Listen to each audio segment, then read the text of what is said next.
দিকে মা যখন বাচ্চার দিকে তাকায়, এই অবস্থায় বাচ্চার দিকে তাকিয়ে মা তার ব্যথা বেদনাকে ভুলে যায়। মা তার বাচ্চার কান্না মুখে চুমা দিয়ে তার মুখে হাসি ফোটানোর চেষ্টা করে। এই জন্যে মা একটা বাচ্চা নেওয়ার পরে আবার 2 বছর 3 বছর পরে আবার একটা বাচ্চা নেওয়ার চিন্তা ভাবনা করে। যদি এই কষ্টটাকে মুছিয়ে না দেওয়া হতো, তাহলে পশ্চিমকালেও নারীরা আর বাচ্চা নিব এই স্বপ্নটা ভুলেই যেত, পৃথিবী নষ্ট হয়ে যেত, ধ্বংস হয়ে যেত। এই জন্যে আমার আল্লাহ সিস্টেমটাকে এমন করেই চালু করেছেন। কাজেই সেই নারীদের পেট থেকে বাচ্চা হয়ে যাবে কিয়ামতের মাঠে, নারীরা টের পাবে না, বুঝতে পারবে না। মা তার বাচ্চার জন্য আজকে বর্তমানে কি করে, আমেরিকায় আগুন জ্বলছে, আগুনের তীব্র মাত্রা কত এটা আপনারা দেখছেন। আচ্ছা বলুন তো, ওই আগুনের ভিতরে একটা বাচ্চা পুড়ছে, মা দেখছে, এইরকম মা কি দর্শকের ভূমিকা পালন করতে পারবে? পারবে না। মা তার জীবনের ঝুঁকি নিয়ে বাচ্চাকে আগুন থেকে বাঁচানোর চেষ্টা করবে, বিনিময়ে তার শরীরের চামড়া পুড়ে গেলেও যাই যাক, তবু আমার বাচ্চাকে আমি বাঁচাই। এইরকম চিন্তা ভাবনা মায়েদের থাকে কি থাকে না? ভাই কথাগুলি রূপকথার গল্প মনে হচ্ছে? আমরা ডিসকভারি চ্যানেলে দেখেছি একটা মহিষ চতুষ্পদ প্রাণী, একটা গরু চতুষ্পদ প্রাণী। এই গরু, এই মহিষ, হরিণ, মানে এই গরু এবং মহিষ, হরিণ, এই প্রাণীগুলি বাঘের হাত থেকে, সিংহের হাত থেকে, হায়নালের হাত থেকে তার বাচ্চাকে বাঁচাতে গিয়ে কতটা চেষ্টা করে। এই মহিষ, গরু বোঝে যে বাচ্চাকে বাঁচাতে গিয়ে হয়তো আমার প্রাণ গেলেও যেতে পারে, কিন্তু মা তার বাচ্চাকে বাঁচানোর জন্য প্রাণপণ চেষ্টা করে। যখন সে পারে না আর বাঁচাতে, তখন বাচ্চাকে রেখে নিজের জীবন নিয়ে পালিয়ে যায়। আবার অনেক সময় দেখি বাচ্চার জন্য নিজের মায়ের প্রাণটাও চলে যায়। এগুলিকে আমরা দেখেছি। তো চতুষ্পদ প্রাণী সে যদি তার বাচ্চার মায়া ভুলতে না পারে, আশরাফুল মাখলুকাত মানুষ তার বাচ্চার মায়া ভুলে কি করে? হাসরের ময়দানটার পরিবেশ পরিস্থিতি এত ভয়াবহ হবে, যেই ভয়াবহ পরিস্থিতি পরিবেশে মা তার বাচ্চার কথাকে ভুলেই যাবে। মা মা করে কাঁদবে, দুধ খাওয়ার জন্য বাচ্চা চেষ্টা করবে, মা কোনো রকমের ভ্রুক্ষেপ রাখবে না, খোঁজ রাখবে না। মায়ের মনে একটাই আশা, আমার কি হবে, আমার কি হবে, বাঁচবো কি করে এই ভয়ঙ্কর পরিবেশে। এই রকম চিন্তা চেতনা তার ব্রেনে কাজ করবে। সেই হাসরের ময়দানে 20 বছর 22 বছরের টকবকে যুবক নওজোয়ানগুলি সেই দিন 70 বছরে বৃদ্ধে পরিণত হয়ে যাবে। এই অবস্থায় মানুষগুলি সেদিন দিশিহারা পতঙ্গের ন্যায় সাদৃশ্য অবলম্বন করবে।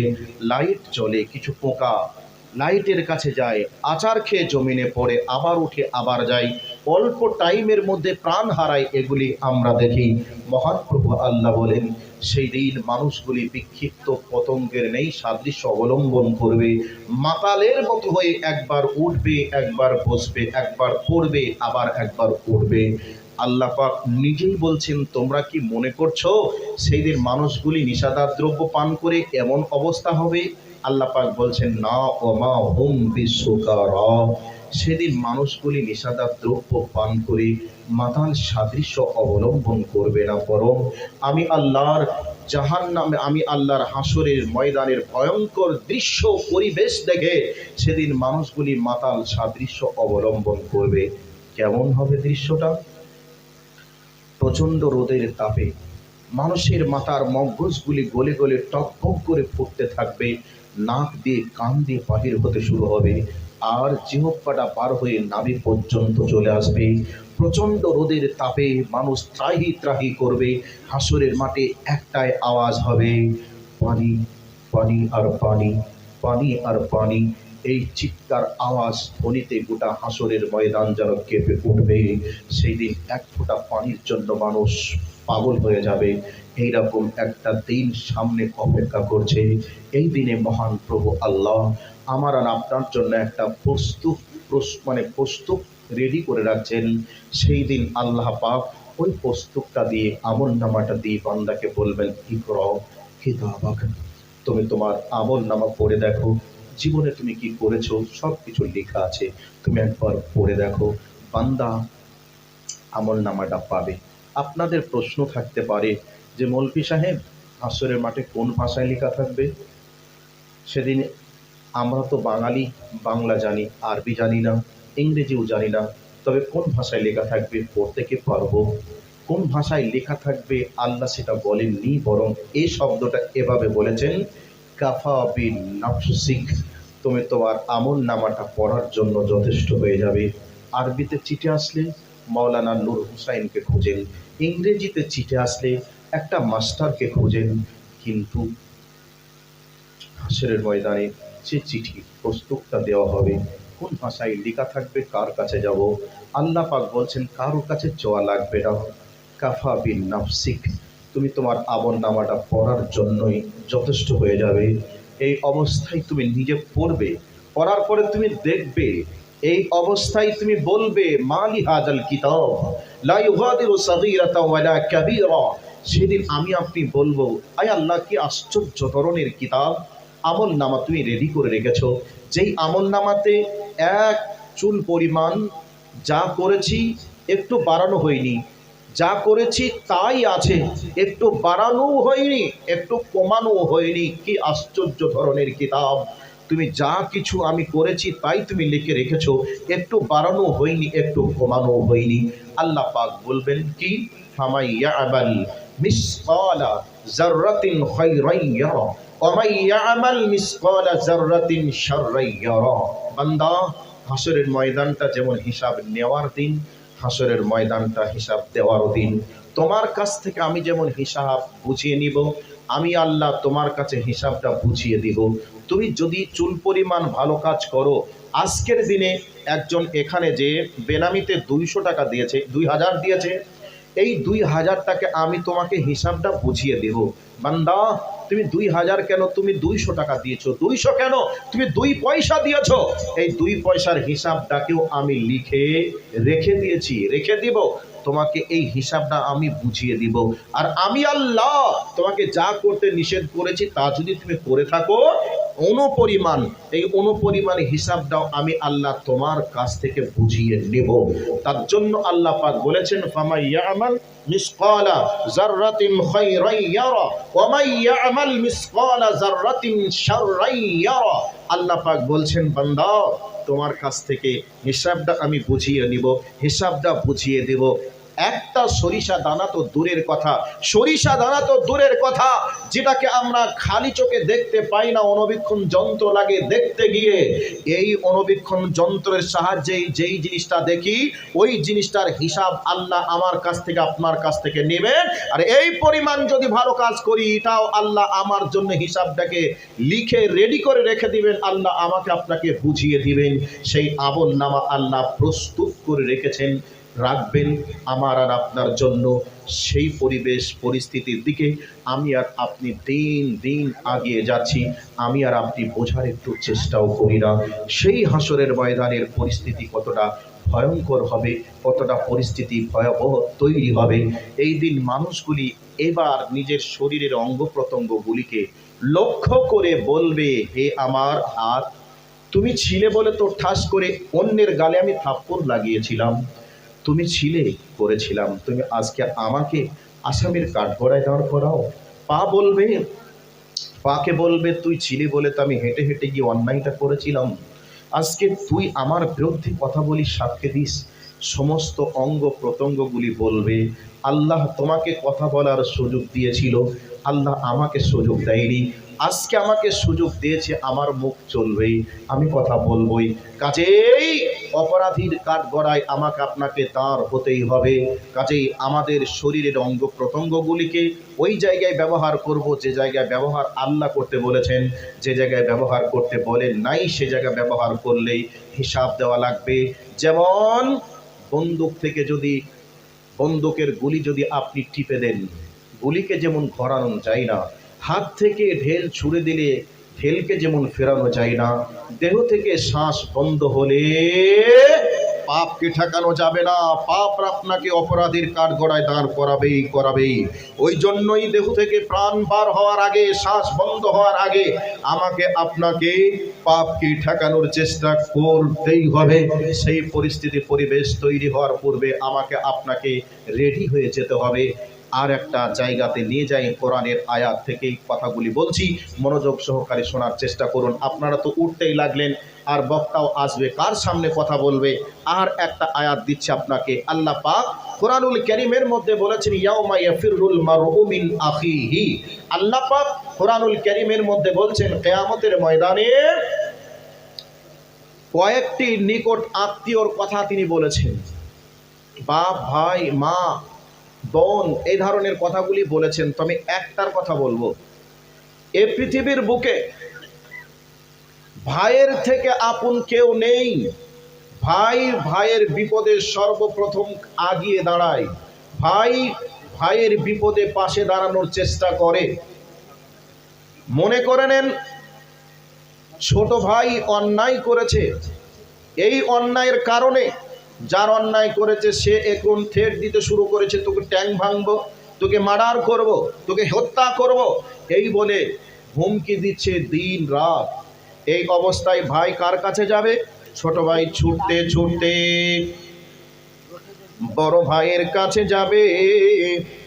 বড় ভাইকে গিয়ে বলবে, ভাই আমি অমুক দিনে অমুক জায়গায় এই অন্যায় করেছিলাম, এই জন্য তারা আমাকে দিন রাত মারবো কাটবো বলে হুমকি দিচ্ছে। ভাই এই অবস্থায় কোথায় যাই, কি করি? এই অবস্থায় বড় ভাই ছোট ভাইকে বুক ভরা ভালোবাসা দিয়ে ভরসা দিয়ে বলবে, ভাই তুই টেনশন করিস না, তবে বাড়ি থেকে বাহির হোস না, তুই বাড়িতে থাক, আমি দেখি কি করতে পারি। আমি যেভাবে হোক তাদের কাছে গিয়ে কথা বলবো, যোগাযোগ করার চেষ্টা করব। এই কথা ছোট ভাইয়ের জন্য বড় ভাই বলবে কি বলবে না? আপনারা বলবেন, বলবে হ্যাঁ এটাই হচ্ছে দুনিয়ার নিয়ম, এভাবেই বলে। এবার মনে করে নেন বড় ভাইকে বা ছোট ভাইকে কোথাও যেন ধরে প্রহার করছে, মারছে।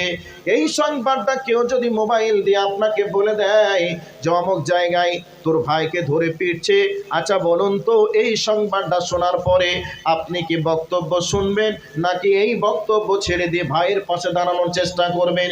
কেউ যদি বলে তুই যদি যাস তোকেও মারবে, এই অবস্থায় বলবে যদি মার খেতে হয় দুই ভাই খাবো, বাঁচতে হলে দুই ভাই বাঁচবো, আর মরতে হলে দুই ভাই মরবো। না না না, আমার ভাইকে বাঁধবে, মারবে, কাটবে, আর আমি এখান থেকে বসে বসে আরাম করে শুনবো, এটা হতে পারে না। ভাইয়ের বিরুদ্ধে, ভাইয়ের পক্ষ গিয়ে তাদের বিরুদ্ধে রুখে দাঁড়ানোর চেষ্টা করবে, করবে কি করবে না? আমার আল্লাহ বলে কিয়ামতের ময়দানে চিত্রটা এত ভয়াবহ হবে রে, সেই দিনে ভাই ভাইকে দেখবে, আর ভাই ভাইকে দেখার পরে ভাইকে দেখে এত জোরে পালিয়ে যাবে, যেমন সামনে হাঁটছেন দিয়ে একটা বাঘ যদি দেখতে পান, অজগর সাপ যদি দেখতে পান, ওই অজগরের হাত থেকে বাঁচার জন্য, বাঘের হাত থেকে বাঁচার জন্য কোনো রকমের চিন্তা ভাবনা ছাড়াই প্রাণ বাঁচানোর জন্য যেমন পালিয়ে যান, আল্লাহ পাক বলছেন ফাররায়া ফিররো বাবে জারাবা ইয়াজরিবু থেকে বাবে তাফঈল থেকে যদি এর অর্থ করা হয়, এর অর্থ হয়ে যায় প্রাণ, মানে এর অর্থ দাঁড়ায় ভিনকিয়ে ছিটকিয়ে দৌড় মেরে পালিয়ে যাওয়া হয়। আমার আল্লাহ বলছেন ইয়াফিরুল মারউ মিন আখিহি, সেদিন ভাই ভাইকে দেখবে, আর ভাইকে দেখে সেদিন ছিটকিয়ে পালিয়ে যাবে। কেন ভাই পালিয়ে যাবে? ভাইয়ের সামনে যদি দাঁড়িয়ে যায়, ভাই বলে আবদার করে একটা নেকি যদি চাই, সেই দিন ভাইকে তো নেকি দেওয়া যাবে না। ভাইয়ের সঙ্গে পরিচয় হয়ে গেলে ভাই আমার কাছে নেকি চাইবে, অতএব ভাইকে নেকি দেওয়া যাবে না। বাপ ছেলেকে দেখবে, ছেলেকে বাপ দেখেও পালিয়ে যাবে। কেন? বাপ যদি ছেলের কাছে সেই আর্তনাদ করে, আব্বু গো আমাকে একটা নেকি দাও, দুনিয়াতে আমাকে তুমি কতই না ভালোবেসেছিলে, একটা বিস্কুট খেয়েছিলে, এই অবস্থায় তোমার পাশে আমি দাঁড়িয়েছিলাম, এই অবস্থায় মুখে বিস্কুটটা তুমি দাওনি, তোমার বিস্কুটটা তুমি না খেয়ে আমাকে খাইয়েছিলে, অতএব আব্বা এই বিপদ থেকে তুমি আমাকে বাঁচাও, একটা নেকি দাও। এরকম করে নেকির আবেদন করবে। এই জন্য সব সবাই সবাইকে দেখে যেন পালিয়ে যাবে, ভাই ভাইকে দেখে পালিয়ে যাবে, বাপ বিটাকে দেখে পালিয়ে যাবে, স্বামী স্ত্রীকে দেখে পালিয়ে যাবে। এইভাবে কেউ কাউকে পরিচয় দিবে না। হাসরের ময়দানটার পরিস্থিতি পরিবেশ এমন তৈরি হয়ে যাবে, সেই দিন ভয়াবহ টেনশন হয়ে যাবে। আর মানুষগুলি সবাই ইয়া নাফসি, আমার কি হবে, আমার কি হবে, আমার কি হবে, এই নিয়ে যেন মানুষগুলি সেদিন বিক্ষিপ্ত পতঙ্গের ন্যায় সেদিন আচরণ করবে। আর হাসরের ময়দানটা একবারে পুড়ে তামা হয়ে দাঁড়িয়ে এমন অবস্থায় মানুষগুলি হাসরের ময়দানে পানি পানি করে চিৎকার করবে। ওই দিনে বিশ্বনবী জনাবে মুহাম্মদুর রাসূলুল্লাহ সাল্লাল্লাহু আলাইহি ওয়াসাল্লাম বলছেন, হাসরের ময়দানে মানুষগুলিকে উপস্থিত করা হবে রে। ওই দিনে মানুষের পায়ে কোনো জুতা থাকবে না, পায়ে জুতা থাকবে না, পরনে কোনো কাপড় থাকবে না, উলঙ্গ হয়ে নগ্ন দেহে হাসরের ময়দানে জমা করা হবে। আর মানুষগুলিকে মুখের সাহায্যে ভর করে করে করে করে হাসরের ময়দানে নিয়ে যাওয়া হবে। আম্মা জান আয়েশা রাদিয়াল্লাহু তাআলা আনহা এই মর্মে রাসূলকে জিজ্ঞাসা করেছেন, কাইফা ইয়ামশি আলা ওয়াজহিহি, ও দয়ার নবী গো, কেমন করে মানুষ মুখের উপরে ভর করে হাঁটবে আপনি একটু বলুন। এই অবস্থায় নবীজি বলছেন, আয়েশা রে, যে আল্লাহ পায়ের সাহায্যে ভর করিয়ে নিয়ে হাঁটতে পারে, সেই আল্লাহ কি মুখের সাহায্যে ভর করিয়ে হাঁটা থেকে সেদিন অপারক হয়ে যাবে? আয়েশা রাদিয়াল্লাহু তাআলা আনহা বলছেন, না না না, সেদিন অপারক হবে না, বরং আল্লাহ চাইলে সম্ভব হবে। এই অবস্থায় নবীজিকে আয়েশা জিজ্ঞাসা করছেন, হে ইয়া রাসূলুল্লাহ, সেদিন মানুষের পরনে কাপড় থাকবে না, তবে সেই দিন কি কেউ কারোর দিকে দেখবে না, উলঙ্গ হয়ে তাকিয়ে থাকবে, এই দিন কেউ কাউকে দেখবে না।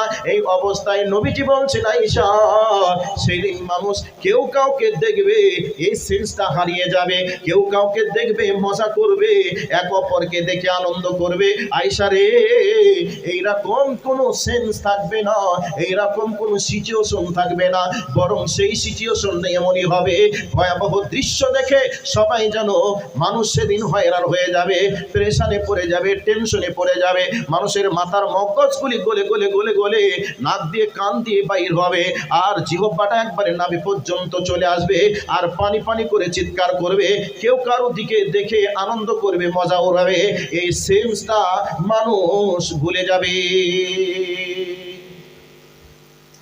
কতটা ভয়াবহ হবে গো! সেই ভয়াবহ ময়দানে আমাকে আপনাকে জমা থাকতে হবে কতদিন? 50,000 বছর সমান দিন। তো সেই 50,000 বছর সমান দিনে আমাকে আর আপনাকে যদি থাকতে হয়, পরিস্থিতি কতটা জটিল ও কঠিন হবে। 15 কোটি মাইল দূর থেকে সূর্য তাপ দিচ্ছে আপনাদের রাস্তার সামনে, পিচওয়ালা রাস্তার উপরে যদি 2টার সময় বৈশাখ মাসে প্রচণ্ড রোদের তাপে যদি বলা হয় 5 মিনিট খালি পায়ে দাঁড়িয়ে থাকলে 10,000 টাকা দেওয়া হবে, একজন কেউ কি দাঁড়িয়ে থাকবে? এটাকে আপনার মনে হয় খালি পায়ে 5 মিনিট দাঁড়িয়ে থাকবে? আর যদি 5,000 টাকার লোভে যদি দাঁড়িয়ে থাকে, 5,000 টাকা খরচ করে তার পায়ের চামড়া কি ঠিক হবে? এটা কি মনে হয়? পায়ের তলার চামড়াটা ঠিক থাকবে না, অসুস্থ হয়ে যাবে। তাহলে এই সূর্যের তাপে যদি পরিস্থিতি পরিবেশটা এমন হয়, তাহলে 50,000 বছর সমান একটা দিনে প্রচণ্ড রোদের তাপে পরিবেশ পরিস্থিতিটা কেমন হবে? আপনি বলবেন মরে যাবে। জি, মরবেন। আল্লাহ মারবেন না, আল্লাহ মারবেন না। সেই দিন আপনাকে দাঁড়িয়ে থাকতে হবে। যদি একদিন আটকা পড়েন 50,000 বছর, 2 দিন আটকা পড়লে এই দুনিয়ার 1,00,000 বছর সমান দাঁড়িয়ে থাকতে হবে। 3 দিন আটকে গেলে, হিসাবটা যদি 3 দিন লেটে হয়, 1.5 লক্ষ বছর আপনাকে দাঁড়িয়ে থাকা লাগবে। সিচুয়েশনটা কেমন হবে? সামান্য 50 বছর 60 বছর জীবনকে সুখের করার জন্য কত কিছু না কত পন্থাকে অবলম্বন করি, হালাল হারাম মানবিজ করি না, ন্যায় অন্যায় ভাবনা চিন্তা করি না, টাকা উপার্জন করতেই হবে, বাড়িতে এসি লাগাতেই হবে, গাড়িতে এসি লাগাতেই হবে, বিল্ডিংটা দোতলা করতেই হবে, আমার বাড়ি আমার জমির সীমানাটাকে চারিদিকে এক করতে হবে, যার জমির দিকে চাপবে, দেখে কোনো প্রয়োজন নেই আমারটা সমান করা লাগবে, এইরকম চিন্তা চেতনার মানুষ আমরা নই। অবশ্যই এইরকমই, আমার চাই, আমার হোক, আমি খাই, আমি পড়ি, লাগবে, এই চিন্তা চেতনায় আমরা যেন বিভোর হয়ে আছি মাত্র 60 বছর, 70 বছর, 80 বছর সময়ের জন্য। সম্মানিত উপস্থিতি, আপনাকে আর একটা কথা বলি, আমরা ভালো খাদ্যের আশায় অনেক কিছু করি, তবে এই খাদ্যটার স্বাদ কতক্ষণ আমরা পাই একটু কি বলা যাবে? মনে করে নেন ইলিশ মাছ আপনি খাবেন, 2000 টাকা কিলো ইলিশ মাছ আপনি ক্রয় করলেন। ইলিশ মাছের স্বাদটা আপনি জিভে দেওয়ার 1 সেকেন্ড আগে কি স্বাদটা আপনি পান? পান? পান না, 1 সেকেন্ড আগেও পাবেন না। মুখ থেকে ভিতরে যখনই চলে যাবে 1 সেকেন্ড পরেও ওই স্বাদটা আর থাকবে না। তবে মুখের ভিতরে কতক্ষণ রাখেন? 10 সেকেন্ড, 20 সেকেন্ড, 30 সেকেন্ড। এরপরে ভিতরের দিকে গোডাউনে লোড করে আমরা দিই। তবে গোডাউনে লোড হয়ে যাওয়ার পরে ওর স্বাদটা কি আমার আপনার কাছে থাকে? থাকে না। তাহলে খাওয়ার 1 সেকেন্ড আগেও ছিল না, ওইটা ভিতরে দেওয়ার 10 সেকেন্ড পরেও তার স্বাদটা থাকে না। এই দামি খাবার খাবো, এটা হালাল নাকি হারাম একবার ভেবে আমরা দেখি না? এর হিসাব কে দিবে? আল্লাহর কাছে। কাজে আমাকে আপনাকে প্রস্তুত থাকাই লাগবে, বাঁচার কোনো উপায় নেই। মনে করবেন যে হয়তো আমি এমনি এমনি পার হয়ে যাব, যদি আপনার এই ধারণা ঠিক হয় তাহলে আল্লাহর কোরআন ভুল, নবীর হাদিস ভুল। আর আপনার ধারণা যদি সঠিক না হয়, এটা আপনার ধারণা ভুল তো হতেই হবে। আল্লাহর কোরআন সত্য, নবীর হাদিস সত্য, আপনাকে সেই হাসরের মাঠে এভাবে দাঁড়িয়ে থাকা লাগবেই, কোনো উপায় নেই। বুদ্ধি নেই, কাজে লাগবে না। কোনো সফটওয়্যার সেদিন কাজে লাগবে না, কোনো ব্যক্তির নেতৃত্ব চলবে না, কোনো ব্যক্তির পরামর্শ বুদ্ধি সেদিন গ্রহণ চলবে না। কাজেই আমাকে আপনাকে সকলকেই প্রস্তুত থাকা লাগবে হাসরের ময়দানের জন্য। যাই হোক, অসমাপ্ত বক্তব্য সমাপনী দিচ্ছি। আমার পরের বক্তা আমার স্নেহের ভাই আব্দুল হান্নান রাহিমি হাফিজাহুল্লাহ, উনি এসে গেছেন, আপনাদের কাছে প্রাঞ্জল ভাষায় বক্তব্য রাখবে। আমি এলাকার ছেলে, আবার কোনোদিন সুযোগ হলে হয়তো ডাকলে, সুযোগ যদি হয় হতে পারে কোনোদিন সাক্ষাৎ, আল্লাহ চাইলে। আল্লাহর কাছে দোয়া আপনাদের জন্য, যারা আমরা এখানে উপস্থিত সকলকেই কোরআন সুন্নাহ আলোযায়ী কোরআন সুন্নাহর আলোকে আমাকে আপনাকে সকলকে চলার সুযোগ আল্লাহ দান করুক, সকলে বলি আমিন। হে রব, কোরআন হাদিসের যা কিছু আলোচনা সন্ধ্যা থেকে এ পর্যন্ত হলো, সকলকে মানার তৌফিক তুমি দান করো। সর্বপ্রথম দোয়া করি আল্লাহ, আমি যেন মানতে পারি। বক্তা আমরা বলার সময় মনে হয় যেন সত্যিই ফেরেশতার মতো। মানুষও ভাবে এত সুন্দর কথা যেহেতু এরা বলছে, নিশ্চয়ই এরা হয়তো অনেক ভালো। বলার সময় নিজেকে ফেরেশতার মতো মনে হয়। কর্মকাণ্ড দেখলে শয়তানও মাঝে মধ্যে লজ্জা পাই। আল্লাহ তোমার কাছে দোয়া করি, সর্বপ্রথম